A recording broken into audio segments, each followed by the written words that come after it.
नमस्कार, अपना बिहार देख रहे हैं आप। आपके साथ मैं हूं संतोष कंगवार। बुलेटिन की शुरुआत करेंगे सीतामढ़ी से आ रही बड़ी खबर के साथ। सीतामढ़ी और शिवहर में बांध टूट गया है। बागमती नदी का तटबंध टूट रहा है। वेलसंड के रुपौली मदकौल में तटबंध टूटा है। शिवहर के तरियानी छपरा में तटबंध टूटा है। बागमती का तटबंध टूटने से दहशत का माहौल बना हुआ है। प्रशासन की टीम मौके पर मौजूद है। नए इलाके में प्रवेश कर रहा है पानी। इस वक्त की बड़ी खबर आपको बता रहे हैं। कई जगह पर तटबंध टूटने की खबरें मिल रही हैं। उसमें से जो प्रमुख खबरें हैं उसमें सीतामढ़ी और शिवहर में तटबंध टूटा है। बागमती नदी का तटबंध टूट रहा है। वेलसंड में रुपौली मदकौला में तटबंध टूटा है। शिवहर के तरियानी छपरा में तटबंध टूटा है। बागमती का तटबंध टूटने से दहशत का माहौल बना हुआ है। प्रशासन की टीम मौके पर मौजूद है। नए इलाकों में भी पानी प्रवेश कर रहा है। तस्वीरें समाप्त की टेलीविजन स्क्रीन पर हैं। सड़कों के जरिए, खेत खलियानों के जरिए पानी अपना विकराल रूप धारण कर रहा है। तस्वीरों में देख सकते हैं तटबंध टूटने के बाद किस तरह से पानी कहर बरपा रहा है। लोगों के जीवन को अस्त व्यस्त कर रहा है, परेशानियों को बढ़ा रहा है। सड़कों से ले होते हुए यह पानी अब घरों में प्रवेश करने लगा है। कई इलाकों में लोग परेशान हैं और पानी से बचाव के लिए प्रशासन से मदद की गुहार लगा रहे। और पूर्णिया में पिछले 3 दिन से हो रही बारिश और कोसी बराज के बढ़ते जल स्तर की वजह से बायसी अनुमंडल में भीषण कटाव हो रहा है। देखते ही देखते कनकई नदी में एक मस्जिद पानी में समा गई। वहीं लोगों के आशियाने भी पानी में समा चुके हैं। प्रमंडलीय आयुक्त ने बताया कि हाई अलर्ट घोषित किया गया है। बाढ़ पीड़ितों के लिए शेल्टर बनाया गया है। साथ ही कम्युनिटी किचन समेत कई तरह की सुविधाएं दी जा रही हैं। सभी अधिकारियों को बाढ़ और कटाव को लेकर सारी व्यवस्था करने के निर्देश दिए गए।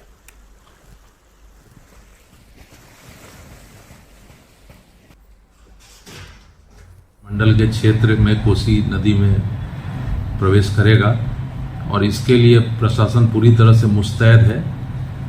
पूर्णिया, अररिया, किशनगंज, कटिहार ये चारों जिलों के जिला पदाधिकारी को निर्देश दे दिया गया है कि जो नीचे के इलाकों में ग्रामीण रह रहे हैं उनको ऊंचे स्थलों पर बनाए गए शरण स्थली पर उन्हें शिफ्ट कर दिया जाए और उनके लिए वहाँ पॉलीथीन शीट्स की व्यवस्था, पीने के पानी की व्यवस्था, शौचालय की व्यवस्था, सामुदायिक किचन की व्यवस्था, ये सब सुनिश्चित की गई है। तो इधर बांध टूट रहे हैं, उधर एक्शन शुरू हो गया है। बेतिया से इस वक्त की बड़ी खबर आपको बता रहे हैं। चंपारण तटबंध ध्वस्त होने के बाद एक्शन में सरकार आई है। कार्यपालक अभियंता निशिकांत निलंबित कर दिए गए हैं। बगहा में बाढ़ नियंत्रण के हैं कार्यपालक अभियंता। तटबंध टूटने के बाद नहीं दिखे एक्टिव। तटबंध के देखभाल में लापरवाही बरती गई, जिसके बाद उन्हें निलंबित कर दिया गया। और दरभंगा से बड़ी खबर बता रहे हैं, जहां कोसी नदी में उफान से किरतपुर प्रखंड के नरकटिया और भभौल गांव के पास तटबंध पर पानी का भारी दबाव दिख रहा है। खतरा कितना बड़ा है इसे इस बात से समझा जा सकता है कि डीएम खुद बालू के बोरे अधिकारी के साथ मिलकर तटबंध पर डाल रहे हैं। लोगों में खतरे की आशंका से डर का माहौल पैदा हो गया और लोग अपने सामान के साथ ऊंचे स्थान पर पलायन करने को मजबूर हैं। डीएम ने जानकारी दी है कि किरतपुर प्रखंड के नरकटिया और भभौल गांव में समीप लगभग 200 मीटर से अधिक की कोसी नदी का पानी बांध पर ओवर टॉप पर गया। तटबंध पर भारी दबाव होने को देखते हुए लोगों को भी अलर्ट किया गया है। एसडीआरएफ और एनडीआरएफ की टीम इस मौके पर तैनात कर दी गई है। कोसी में जो वहाँ से डिस्चार्ज बढ़ा था, जो 6 लाख क्यूसेक से पार कर गया था, उसका इम्पैक्ट अब यहाँ दिख रहा है। हम लोगों का जमालपुर थाना इलाके का जो इलाका है, नरकटिया है, भूभौल में अभी हम खड़े हैं। वहाँ पे जो रोड है ओवर टॉप करके पानी बह रही है। हम लोग लगातार सैंड बैग्स डाल रहे हैं और हम उम्मीद करते हैं कि अगर पानी अभी से घटना शुरू हो जाता है, हम लोग इस रोड को, इस बांध को बचाने में सफल। तो जैसा भी सीन बनता है हम लोग उसके लिए तैयार हैं। अभी हमारी प्राथमिकता है कि जिस बांध पे हम लोग खड़े हैं, इस बांध में कहीं कटाव ना हो, टूटाव ना हो। अगर हम इसको बचाने में सफल हो पाते हैं तो हम लोग बहुत बड़ी आपदा को रोक पाने में सफल। और समस्तीपुर से बड़ी खबर मिल रही है। बाढ़ की आशंका पर अलर्ट जारी किया गया है। कानपुर के एसडीओ ऑफिस से पत्र जारी हुआ है। बूढ़ी गंडक में अधिक पानी छोड़ा गया। निचले इलाकों के लोगों से अपील की जा रही है कि सुरक्षित स्थान पर उन्हें जाने के निर्देश दिए जा रहे हैं।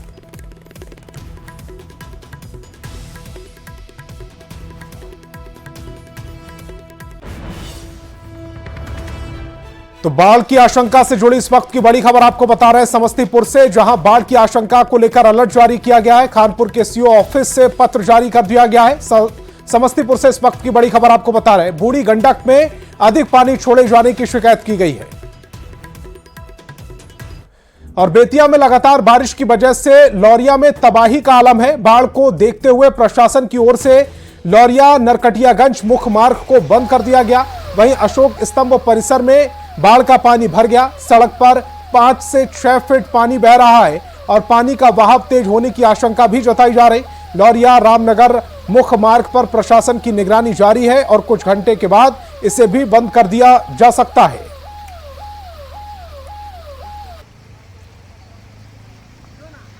कानपुर से आता हूँ और 2017 में जैसे भयानक स्थिति हुई थी यहाँ पर अशोक स्तंभ की, फिर से आज 7 साल बाद देखने को मिल रहा है। प्राचीन काल का ये अशोक स्तंभ डूबा हुआ है। नरकटियागंज बेतिया मार्ग इस समय पूरा लबालब है पानी से, और जिस स्कूल में हम लोग पढ़े वो स्कूल भी पूरा कैंपस पानी से भी भरा हुआ है।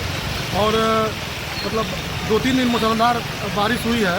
उस बारिश के कारण आज लौरिया में फिर एक बार 7 साल बाद बाढ़ का सामना हम लोगों को करना पड़ रहा है। तो नरकटियागंज बेतिया रोड को भी रोक दिया गया है फॉर पैसेंजर सेफ्टी।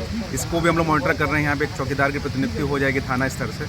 अगर ज़्यादा पानी बढ़ेगा तो हम लोग पैसेंजर की सेफ्टी के लिए इसको भी रोक देंगे। और कुछ अभी फिलहाल कौन सा रूट को ब्लॉक किया गया? नरकटियागंज बेतिया रोड को अभी हम लोग रोक दिए हैं। वहाँ पे ट्रैफिक स्टॉप कर दिए हैं ताकि पैसेंजर्स की सेफ्टी रहे। और जगह मॉनिटरिंग हम लोग लगातार कर रहे हैं, गश्ती कर रहे हैं ताकि सभी लोग जो है सेफ रहें। और अररिया में राहत भरी खबर है, जहां नूना नदी के जल स्तर में कमी आई है। वहीं परमान और बकरा नदी अभी भी उफनाई हुई है। डीएम ने बाढ़ प्रभावित क्षेत्र का दौरा कर तत्काल राहत के लिए अधिकारियों की तैनाती कर दी है। आपको बताएं कि बकरा नदी का पानी मदनपुर और धर्मगंज में फैल गया है, जिसकी वजह से किसान और पशुपालकों को मवेशी रखने और चारे की परेशानी हो रही है। पशुपालक पशुओं के लिए सूखे चारे की मांग कर रहे हैं। और पटना में बाढ़ से निपटने के लिए केंद्रीय गृह राज्य मंत्री नित्यानंद राय ने एनडीआरएफ के अधिकारियों के साथ बैठक की। मंत्री नित्यानंद राय ने कहा कि प्रधानमंत्री और सीएम के निर्देश को ध्यान में रखते हुए बाढ़ से निपटने के लिए एनडीआरएफ और एसडीआरएफ की टीम तैयार है। एनडीआरएफ की 8 टीम रिजर्व है और 11 टीम राहत बचाव में जुटी हुई है।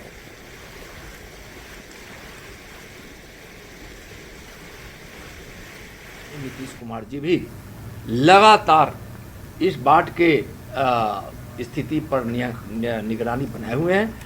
केंद्र सरकार और बिहार सरकार मिलकर, एनडीआरएफ एसडीआरएफ मिलकर और सीबीडब्ल्यूसी के कोऑर्डिनेशन से, आईएमडी से लेकर जितनी भी इकाइयाँ हैं, हम सबके साथ कोऑर्डिनेशन में हैं और जरूरत पड़ने पर हम यार सहयोग के लिए भी तैयार हैं।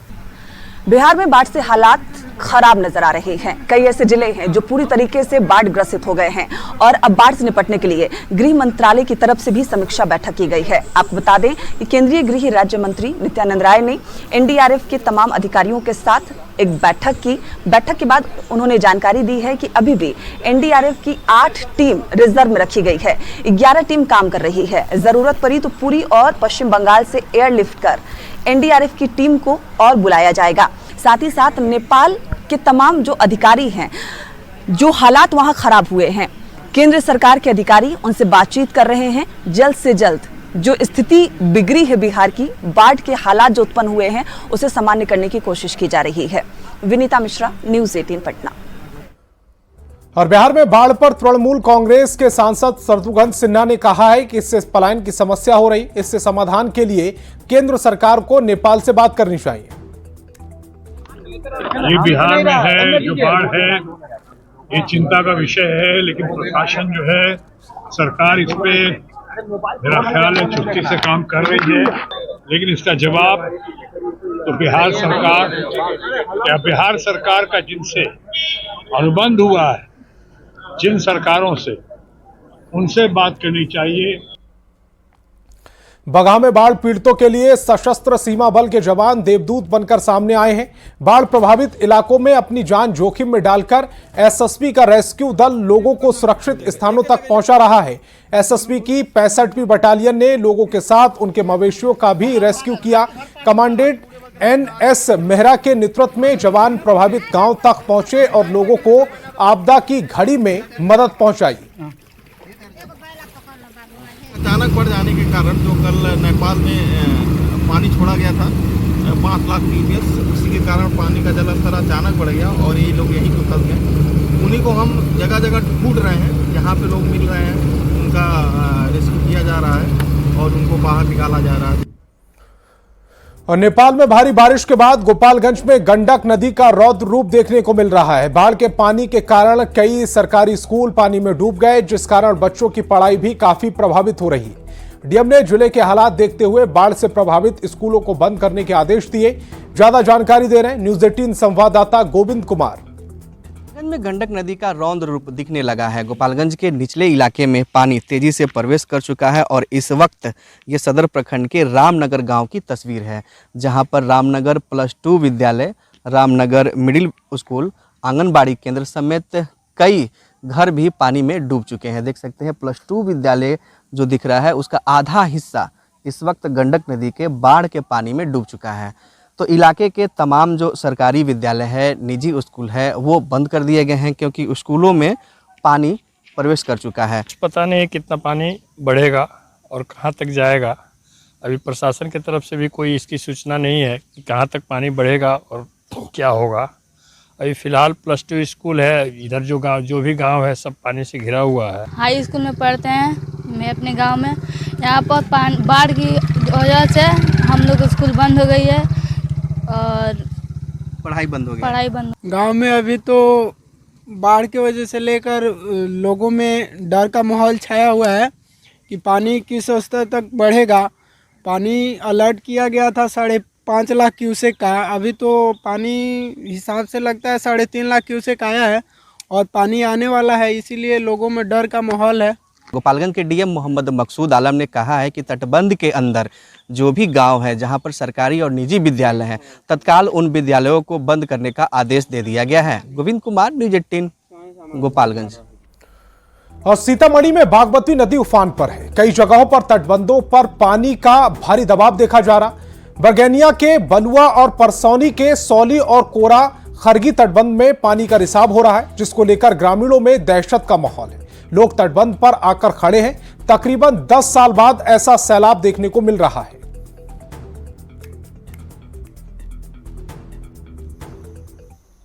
तो हमने ई साहब को कॉल किया है, उनको बताया है। अब मोस्ट प्रोबेबली है कि वो लोग आ रहे हैं अभी आके यहाँ पे उनका जो भी है मरम्मत बांध का ही हो जाएगा यहाँ पे। और जेडीयू के राष्ट्रीय महासचिव और ग्रामीण कार्य मंत्री अशोक चौधरी दुबई में आयोजित इंडो अरब समिट में शामिल हुए।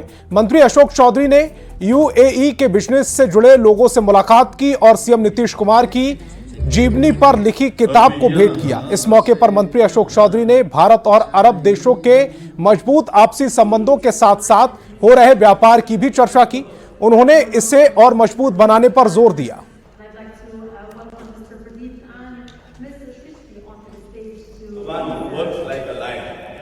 The ancient wisdom still holds true today. Prosperity, both personal and national, come to those who dare to dream, to innovate and to act. In India, we have a long history of entrepreneurship, from trade of Gujarat, who sailed across the Arabian Sea centuries ago, to modern day tech entrepreneurs.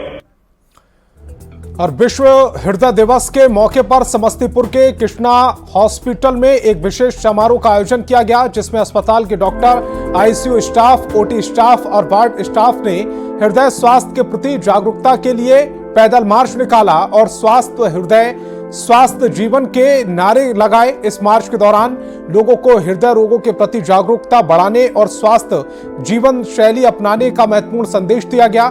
Krishna अस्पताल के संस्थापक doctor Mahesh Kumar Thakur ने कहा कि स्वस्थ हृदय के प्रति जागरूकता बढ़ाना अत्यंत आवश्यक है। इस प्रकार के जो आयोजन है वो हम समाज को सही जानकारी देते हैं और लोगों को स्वस्थ जीवन जीने के लिए प्रेरित करते हैं।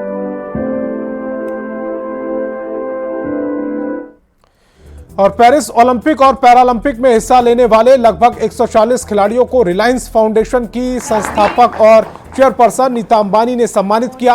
अंतर्राष्ट्रीय ओलंपिक समिति यानी IOC की सदस्य नीता अंबानी के निमंत्रण पर ओलंपिक और पैरालंपिक खेलों में भाग लेने वाले करीब 140 एथलीट मुंबई में अपने आवास पर जुटे, जिसका नीता अंबानी ने वेलकम किया। इसके अलावा मशहूर कोच और खेल जगत से जुड़ी कई अन्य हस्तियां भी इस कार्यक्रम में शामिल हुई। आज बड़ी स्पेशल शाम है। आज पहली बार भारत के सभी ओलंपियंस और पैरालंपियंस एक ही साथ एक ही प्लेटफॉर्म पर आ रहे हैं। We are so proud of them, all Indians, we are proud of each and every one of them, and today we are going to honor them and show them the respect and the love that we have for them. On behalf of Reliance Foundation, we would like and we would wish that United in Triumph can become a movement for unity and inclusiveness in sport and in life.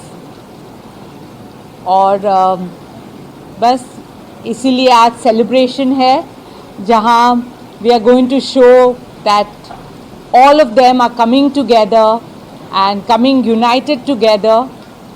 And thank you so much, आप सबको धन्यवाद आज आने के लिए। और अपना बिहार में वक्त है एक छोटे से ब्रेक का।